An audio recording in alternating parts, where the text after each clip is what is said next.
When it comes to car safety, Sweden has a pretty good reputation. And it's based in fact. Sweden has one of the world's lowest rates of traffic fatalities, only 2.8 deaths for every 100,000 people. Here's how. As Swedish society became motorised, fatalities quickly began to rise. The number of deaths on the roads more than doubled between 1950 and 1970. One of the reasons was the majority of cars were left-hand drive imports being driven on the left-hand side of the road. It means the driver is closer to the curb and further away from the centre of the road, which makes overtaking much harder as the driver can't see around the car in front, something which makes head-on collisions much more likely. But on September 3rd, 1967, the Swedish government made a big change in the name of safety. Sweden decides to switch from left to right.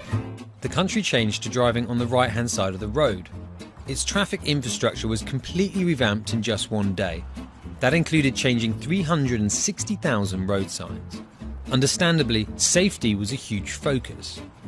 The government created a special team, the Right Lane Driving Commission, to make sure the changeover went without incident. Speed limits in urban areas were reduced. Outside of towns, they were introduced where previously they hadn't existed. H-Day for högertrafik, Swedish for right traffic, even had its very own song.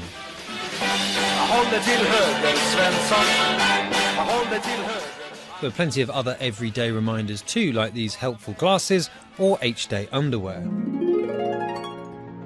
The operation was deemed such a success, the government formed the Swedish Road Safety Agency the very next year.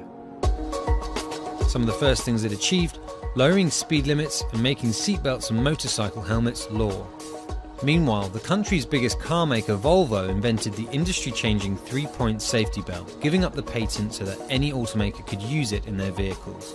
More than 1 million people worldwide are thought to have been saved as a result. Since the beginnings of the Swedish Road Safety Agency, fatalities dropped from 1,307 in 1970 to 263 in 2015. What makes that even more astonishing is that in the same period, the number of vehicles on the roads more than doubled. A lot of this is possible because Sweden is one of the wealthier countries in the world.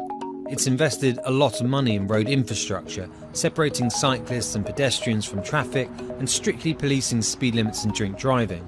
In fact, the richer the country, the lower the number of fatalities generally. The ultimate goal is Vision Zero, where there aren't any deaths on Sweden's roads at all. For many countries, there's still a trade-off between mobility and the deaths that come as a result of it. In Sweden, safety has been the priority over speed and convenience since H-Day, September 3rd, 1967.